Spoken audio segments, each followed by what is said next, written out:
drejt për drejt me mua do të jetë juristi Altin Kaziej. Zoti Kaziej, ju përshëndes, faleminderit që jeni me mua.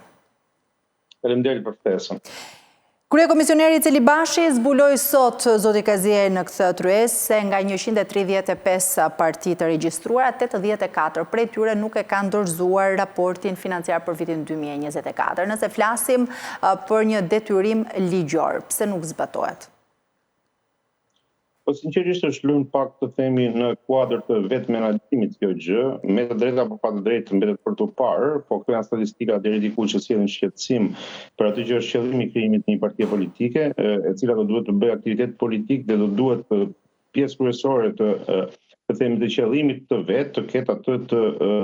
angazhimit në një proces zgjedhor edhe të dhënies kontributit në vetvete, nëpërmjet përfaqësimit që do ketë në procesin zgjedhor dhe rezultateve që do dalin pas zgjedhjeve. Ndërkohë që ato që tha zoti Celi Bashi janë shifra deri diku alarmante që në mendimin tim personal do duhet deri diku të ndërhyjet nëpërmjet limitimit ose detyrimit të këtyre partive duke vënë bariera ose piketa të caktuara të tilla të ligjit që ligjvënësi do t'i mirë mendojë dhe me ekspertët e vet nëpërmjet sjelljes së një objekti dhe një qëllimi të mirë përcaktuar dhe jo thjesht një emër partie politike të vënë në regjistrin e gjykatës së Tiranës ku ato regjistrohen dhe thjesht pas një aktivitet ose pas një kontribut në atë që është iniciativa politike që duhet të ketë çdo parti në kuadër të shtetit shqiptar. Nëse flasim për propozimet, sot Celi Bashi vuri theksin e nevojës për kalimin drejt auditimit të bazuar në aktivitet financiar, status aktiv dhe përfitim fondesh publike kryesisht. Çfarë sjell të re ky propozim në mënyrën e auditimit? Po sinqerisht ne jemi në kuadrin e një kuadri të cilin kemi propozuar në ditën e sotme në tryezën gjithëpërfshirëse që është mbajtur pak orë më parë, me prezencë të niveleve të larta, themi, ashtu politike, teknike, po dhe të përfaqësuesve ose BE-dirit ose të delegacionit të BE-s në Shqipëri, të shoqërisë civile në vetvete që është shumë aktive në tematika të kësaj natyre, në kuadër të një detyrimi që Shqipëria ka, në bazë të rekomandimeve të lëna nga OSBE-diri në zgjedhjet e mëparshme, po dhe nga organizata të tjera ndërkombëtare siç është GRECO ose nga United Nations, unë jam një nga ekspertët e këtij procesi për financimin e partive politike dhe të komisionit të komisionit posaçëm parlamentar, i cili përfaqësoi opozitën, ne jemi në një udhë të mirë të themi, ndonse jemi akoma në kuadrin e një të themi arkitekture të bërë të një projekt ligji dhe jo të themi në avancimin e tij. Do të mundohemi të adresojmë çdo shqetësim dhe rekomandim të ndërkombëtarëve, çdo shqetësim dhe rekomandim të organizatave vendase që japin kontributin e tyre në zgjedhje, po dhe çdo shqetësim dhe kontribut të vlefshëm që do ta konsiderojmë të tillë në kuadër të përmirësimit dhe llogaridhënies për financimin e partive politike. Në fakt, çfarë do ta shtonte transparencën mbi burimet e financimit, por edhe kontrollin mbi to? Edhe një herë pyetjen, lutem. Çfarë do ta shtonte transparencën e burimeve të financimit, por edhe kontrollit mbi to? Transparencën do ta shtonin shumë faktorë. Ne kur kërkojmë transparencë, të themi mbi ato që është veprimtaria shtetërore, do duhet vetë aktorët politikë ta fillojnë nga vetja e tyre në fundit, se si ata japin transparencën e mirë menaxhimit të fondeve, qofshin edhe të partisë të fonde, po se si japin kontributin e tyre ose historikun e tyre në mirë menaxhimin e partisë dhe më pas në shumë probabilitet një parti ka probabilitet të lartë që të jetë një qeveri, se si do menaxhojë ato që janë financat e qeverisë.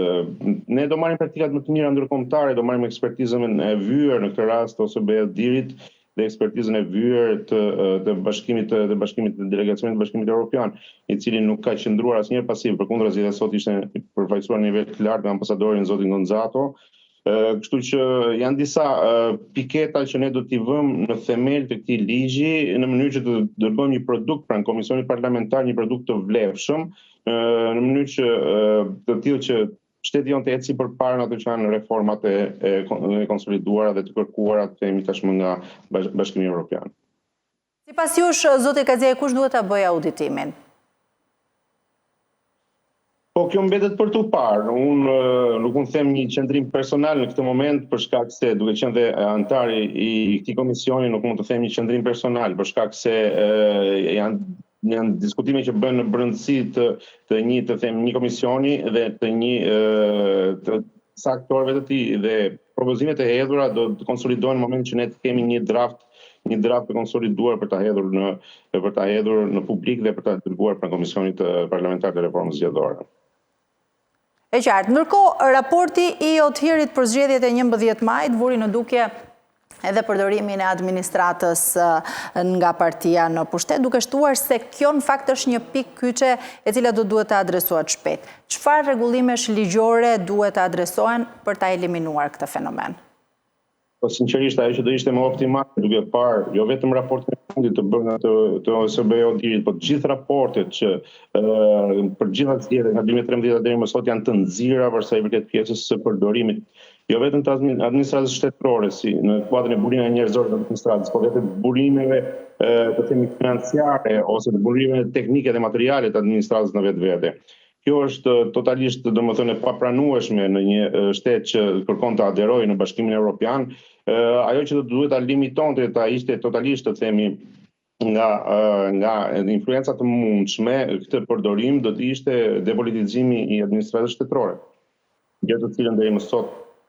partia shtet nuk e ka bërë.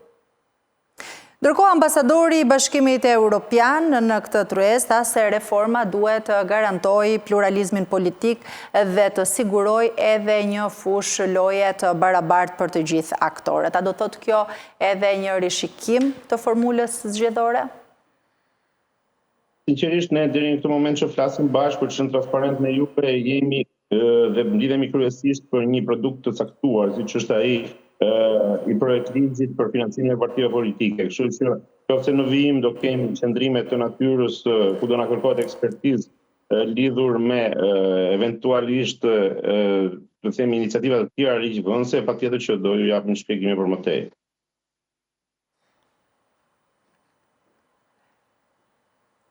E qartë. Ndërkohë, zoti Kazia, e cilat ishin ndoshta ato pikat kryesore me cilat edhe u mbajt kjo tryezë dhe ku e vënë theksin më shumti, le të themi, edhe që janë më të rëndësishmet për të rishikuar sipas jush, si nga ana ligjore, po ashtu edhe nga ana e auditimit, por edhe kontrollit të financimeve. Ajo që është objektivi jonë dhe ajo që u trumbetua më së tepërmi ka të bëjë dhe nuk limitohet vetëm në financimin në vetvete, po ka të bëjë me administrimin, në transparencën, në raportimin, në kontrollin dhe në shpenzime që bëjnë partitë politike gjatë aktivitetit tyre politik. Kështu që veç këtyre ne do marrim siç thash dhe përsëritem se ka shumë rëndësi do marrim gjitha ato që janë sugjerimet e bëra nga shoqëria civile, nga ONG-të ndryshme që merren me zgjedhjet në Shqipëri, ashtu siç do marrim praktikat më të mira të vendeve të Bashkimit Evropian dhe ekspertizën e vyer të partnerëve tonë ndërkombëtar. Monitorohet ky proces nga OSBE-ja, por edhe nga Bashkimi Evropian? Nuk e dëgjova pyetjen, lutem. Sa po monitorohet ky proces nga Bashkimi Evropian, pra sa po asistohet edhe nga OSBE-ja? Tregues i asistimit dhe interesit të këtyre aktorëve të rëndësishëm evropian është dhe sot prezenca e ambasadorit Gonzato të delegacionit të BE-s, po dhe ambasadorit Tarran të prezencës të OSBE-ut në Shqipëri. Po veç tyre kishin dhe organizmat të tjerë ndërkombëtar, të cilët përvajsojnë interesat e tyre në Shqipëri, të cilët ishin prezent në tryezën e madhe ku u diskutuan tematikat e natyrës së financimit partive politike, po dhe u dhanë ide dhe sugjerime se si mund të plotësohet një projekt ligj të themi me iniciativën më të mirë dhe me qëllimin final më të mirë për cilin ai vetë është ngritur. Kështu që patjetër që ka interes të shtuar, mund ta themi, të delegacionit të BE-s, po dhe të OSBE-ODIR-it si prezencë të themi në nivel të lartë. Zoti Kazia, ju jeni pjesë e grupit punës për reformën zgjedhore. Në ç'pik janë punimet e këtij komisioni dhe cilat janë propozimet që opozita ka parashtruar? Po sinqerisht ne jemi në kuadrin e një të themi në vetë ata që prezantuan sot që nuk është një produkt i madh, por është iniciativë të themi që kemi hyrë me pa parashikuar askënd dhe me qëllimin final që të japim një produkt jo vetëm arkitekturën e vijëzimit ose kornizimit të një projekt ligji që më pas do bëhet ligj, po të një konsolidimit të kësaj natyre, të një ligjit të në interes të gjithë vendit dhe në interes të gjithë aktorëve, në mënyrë që mos ketë nevojë për ndërhyrje të theksuara ose mos ketë nevojë për ndërhyrje të shpeshta, për sa i përket pjesës së kontrollit, menaxhimit, financimit në vetvete të atyre që do jenë aktivitetet financiare të një partie politike. Zoti Kazia